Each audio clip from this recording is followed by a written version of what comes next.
Graça e paz do Senhor Jesus. Hoje nós vamos gravar o Salmo de número 134. Ontem acho que eu falei o número do Salmo errado. Vocês me perdoem por alguns erros que eu cometo, que no impulso, de querer falar rápido, eu acabo falei acho que o número errado ontem, mas isso é porque eu não sei editar, né, gente? Então, coisa de principiante, não sou profissional e nem pretendo ser, não tenho vontade de aprender essas coisas, porque o meu tempo é dedicado a outras coisas. Meu tempo é dedicado a meditar nessa palavra e a passar essa palavra para vocês da melhor maneira possível, da melhor maneira que o Senhor me dá a palavra dele. Então, os erros aí vocês deletam, passa por cima e faz de conta que vocês entenderam, porque vocês entenderam. O mais importante está lá, a mensagem está lá, a palavra está lá, e aquilo que o Senhor fala, eu procuro passar para vocês da melhor maneira possível. Amém? O Salmo 134 é uma exortação para você bendizer o nome do Senhor, para você exaltá-lo, para você glorificá-lo todos os dias da sua vida. Diz assim esse salmo: eis aqui, bendizei ao Senhor todos vós. Fica alguém de fora? Não. Ele está exortando a que todos o adorem, a que todos exaltem o seu nome.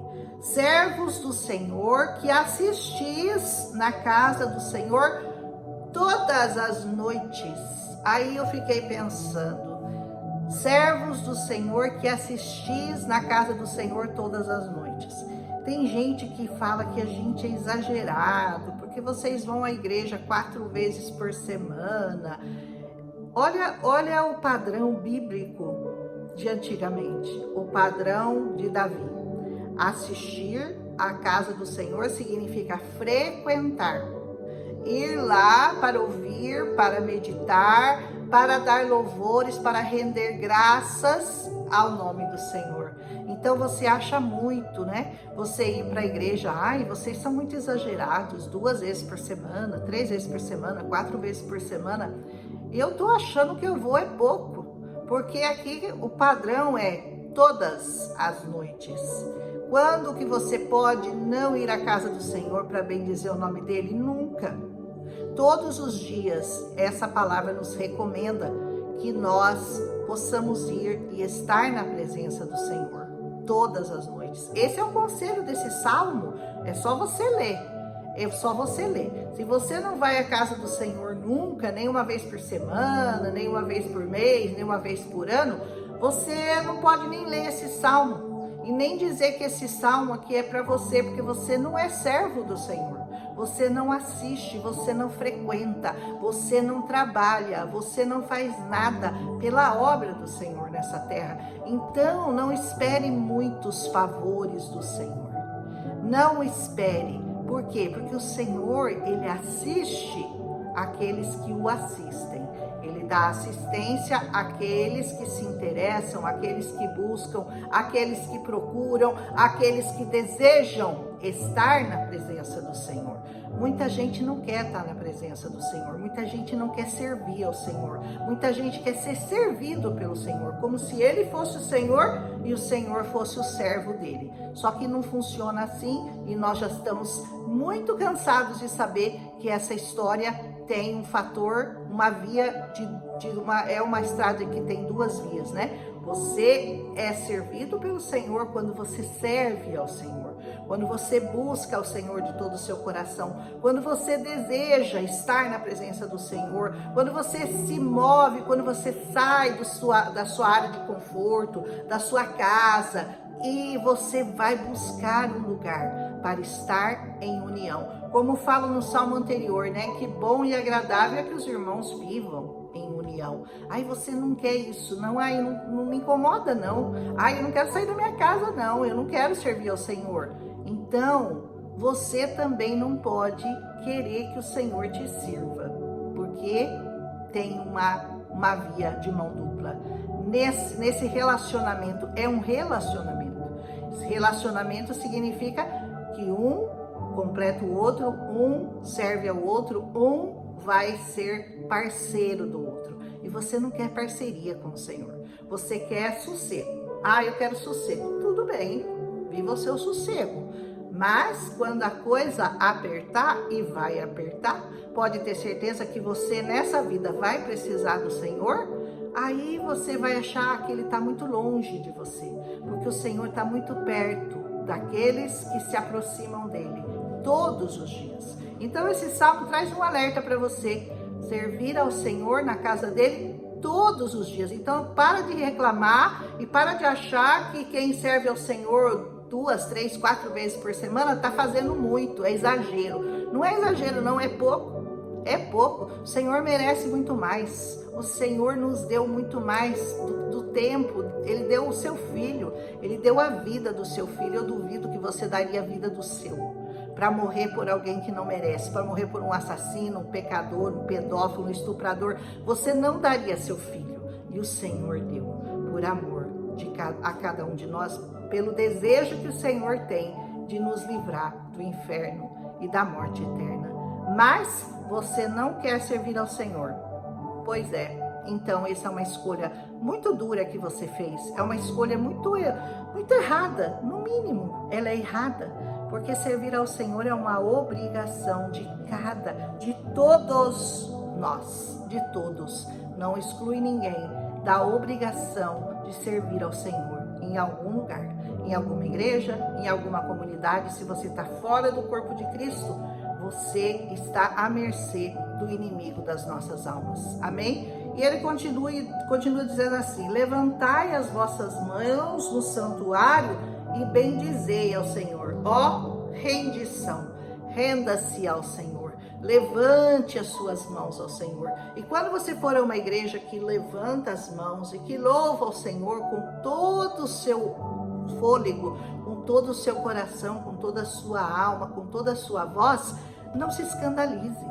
Porque eu vejo que as pessoas, quando elas não estão acostumadas com esse tipo de adoração, elas se escandalizam.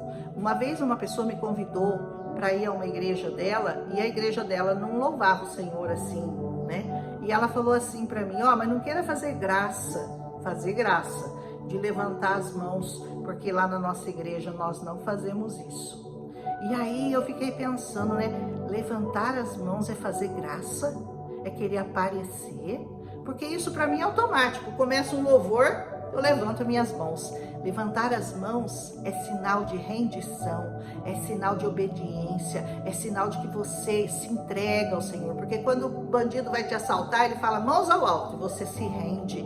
É assim que você tem que estar na presença do Senhor, rendido aos pés do Senhor. Então não se escandalize, louve ao Senhor. Eu quando ouço um louvor, a minha mão, parece que é automático, né? A minha voz levanta e meu braço também. Por quê? Porque eu sou acostumada. Eu vivi toda a minha vida em igrejas pentecostais que louvam ao Senhor com as mãos levantadas, com a voz levantada. Ai, vocês gritam, ai, vocês falam alto. Procura nessa palavra se isso tem um fundamento bíblico, para que nós possamos fazer isso. É muito natural, é muito normal. Veja que, lembra quando Moisés foi lutar contra os amalequitas e ele tinha que ficar com as mãos erguidas. E quando ele levantava as mãos, os israelitas prevaleciam. Quando ele abaixava as mãos, os amalequitas é que prevaleciam. Então, puseram o Arão e mais um, não lembro quem, do lado dele para levantar, para ele segurar, porque ele já não aguentava mais, né? Começa a doer, né?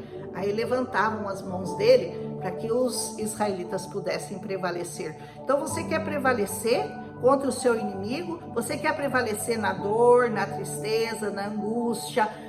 Se você quer prevalecer contra o seu inimigo que causa tudo isso em você, contra seus vícios, contra a sua pornografia, o seu adultério, a sua prostituição, a sua soberba, a sua inveja, contra tudo isso que o diabo quer pôr no seu coração, você se renda ao Senhor. Levante os seus braços e você terá vitória. Então, o levantar das mãos não é simplesmente uma questão de querer aparecer, ou de fazer graça, ou de, povo maluco aí que levanta a mão, que fica adorando, nananã.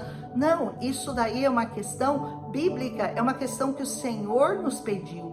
Foi ele que determinou de que maneira ele gostaria de ser adorado, de que maneira ele quer ser louvado. Porque muitas pessoas vão num show de música secular e ficam lá, fazendo, mãos levantadas. O que elas estão fazendo? Elas estão adorando, elas estão se rendendo àquele tipo de música. Eu não ouço música secular. Não é que eu não ouço assim, se eu estou num lugar e estiver tocando, eu sou obrigada a ouvir. Mas eu não coloco para ouvir. É diferente, entendeu? Você não escolhe aquilo. Você está no mundo, então você está sujeito a estar num lugar. Por exemplo, às vezes eu vou na praia e a pessoa senta do meu lado e coloca aquela música horrorosa.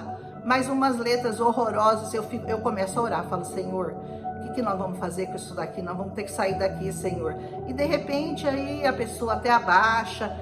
Outro dia eu até abordei uma pessoa do meu lado, né? A Magda abordou a pessoa do meu lado e falou assim, escuta, você pode tocar uma música para mim? Ele estava tocando um funk horroroso. E ela pediu para ele tocar uma música, Te Adorarei. E ele colocou a música.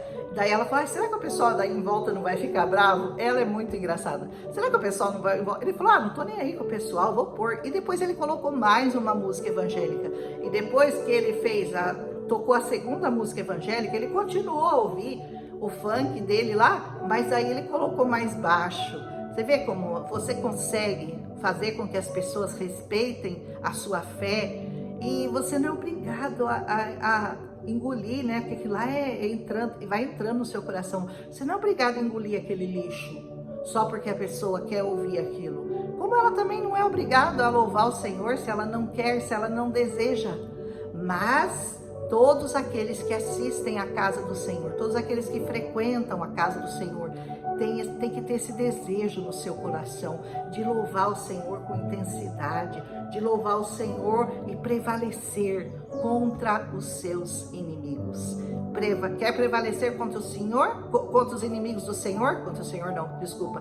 Contra os inimigos do Senhor? Levante as suas mãos em adoração, em louvor, em rendição. Aquele que pode fazer todas as coisas, aquele que pode te curar, aquele que pode te remir, aquele que pode te salvar. Só Ele é digno. Se você tiver que levantar as mãos em algum lugar, levante as mãos para o Senhor, renda-se a Ele e Ele cumprirá o desejo do teu coração. Aleluia! E finalmente esse salmo diz assim, o Senhor que fez os céus e a terra, te abençoe desde Sião. Eu sempre falo que Sião representa Jesus. Jesus é o lugar da adoração que foi colocado por Deus. Para você ter a certeza disso, você vai ler a passagem de João 4, quando ele conversa com a mulher, aquela mulher lá, a samaritana, e ele diz para ela, vai chegar um tempo em que nem aqui, porque ela pergunta, que lugar que eu tenho que adorar? Qual que é o lugar certo para eu adorar? E ele diz, o tempo vai chegar, e esse tempo já chegou, porque era ele que estava falando com ela, em que nem a Jerusalém e nem Samaria adorarão, mas aqueles que me adorarem adorarão em espírito e em verdade. Porque Jesus já sabia que ele morreria, ressuscitaria, enviaria o Espírito Santo. E a partir dali, a adoração é espiritual, é em qualquer lugar, em qualquer momento que você estiver, você pode levantar as suas mãos e adorar ao Senhor. Que o Senhor fale ao coração de vocês com esse salmo de número 134. Não vou errar mais o número do salmo. 134. E amanhã começa 6 salmos, os do 135 até... Não é aqui que começa, não. Louvai ao Senhor, louvai ao Senhor. É sim, 135, 136. Depois começa do 140, 140, vários salmos a partir do 146, desculpa. Do 146 até o 150, todos os salmos começam assim, ó. Louvai ao Senhor, ó minha alma, louvai ao Senhor. Então são 1, 2, 3, 4, 5, 6. Muitos salmos começam com louvai ao Senhor. Mas 1, 2, 3, 4, 5. Os cinco últimos salmos falam especificamente sobre isso. Louvai ao Senhor. Se você ainda não louvou o Senhor hoje, se você não tem louvado ao Senhor, se você não encontrou ainda o seu lugar para louvar o Senhor, procure, porque é urgente. Nós estamos chegando nos tempos finais. O Senhor Jesus está voltando e Ele vai buscar a sua igreja. E quem Ele vai buscar? Os verdadeiros adoradores, aqueles que adoram em espírito e em verdade. Aleluia! Procure esse lugar para você começar a adorá-lo. E não tenha medo de levantar suas mãos e achar que isso é desnecessário. Isso é um princípio da palavra de Deus, se você realmente quer adorar o Senhor. Amém? Amanhã a gente volta com o Salmo de número 135 e estamos aí quase terminando o livro de Salmos. Depois a gente vai ver o que a gente vai fazer. Aleluia! Não esquece de deixar o seu like e o amém, que vocês agora estão começando a deixar, né? Obrigada a todos aqueles que têm servido, que têm visto o meu canal, que têm acompanhado esses estudos junto comigo. Eu louvo a Deus por isso e peço que o Senhor continue edificando a vida de vocês, cada um de vocês individualmente, porque o Senhor consegue falar conosco de maneira particular, de maneira individual. Basta que você se coloque de manhã na presença dele, peça para ouvir a voz do Senhor. Antes de tudo, antes do seu café, comece o dia na presença do Senhor e termine o seu dia na presença do Senhor. E durante o dia também viva na presença do Senhor, porque Ele é bom e a sua misericórdia dura para sempre. Um abraço em Cristo Jesus e até amanhã com o Salmo número 135. Aleluia!